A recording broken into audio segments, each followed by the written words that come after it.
ఈ 5 సంవత్సరాలు ఈ రాష్ట్రంలో సంక్షేమం కానీ అభివృద్ధి కానీ కుంటుపడి ఈ దేశంలో చిట్ట స్థానంలో మనం ఉన్నామంటే ఎంత దౌర్భాగ్యమో ప్రజలందరూ గమనిస్తూనే ఉన్నారు. అలానే అద్దంకి నియోజకవర్గంలో గత 5 సంవత్సరాల్లో కిలోమీటర్ మేర సీసీ రోడ్లు కానీ సీసీ ట్రైన్లు కానీ అభివృద్ధి కానీ ఏమీ జరగలేదు. ఓన్లీ ఈ అద్దంకి హైదరాబాద్ నార్కెట్పల్లి రోడ్లో వీధి లైట్లు మటుకు బహిరంగంగా వేసుకొని జనానికి లైట్లు ఉండే విధంగా, లైట్లు లేని వాళ్ళకి లైట్లు ఉపయోగపడే విధంగా తయారైంది. కానీ ఈ అద్దంకి నియోజకవర్గం అంతకన్నా అభివృద్ధి శూన్యంగా జరిగింది.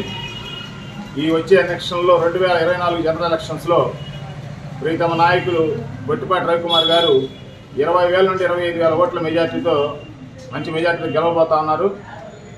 అలానే గత 2014, 2019 తెలుగుదేశం పార్టీ హయాంలో ఎన్నో ఆరోగ్యశ్రీలు కానీ, సుమారుగా 300 కిలోమీటర్ల సీసీ రోడ్లు కానీ, సీసీ ట్రైన్లు కానీ, తర్వాత పెన్షన్లు కానీ, రేషన్ కార్డులు కానీ, సంక్షేమ పథకాలు, కార్పొరేషన్ లోన్లు కానీ విపరీతంగా పార్టీ అని చూడకుండా అందరికీ సమన్యాయం జరిగింది మన ప్రీతమ నాయకులు బొట్టిపాటి రవికుమార్ గారి సారథ్యంలో.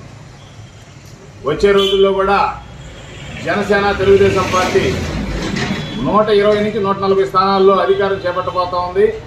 నారా చంద్రబాబు నాయుడు గారు మళ్ళీ ముఖ్యమంత్రి కాబోతా ఉన్నారు.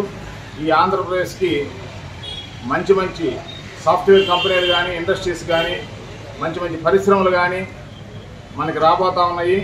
మన ఉమ్మడి ప్రకాశం జిల్లాలో కూడా సెజ్లో, ఈ పారిశ్రామిక సెజ్లో ఇండస్ట్రీస్ మళ్ళీ డెవలప్మెంట్ జరగబోతా ఉంది.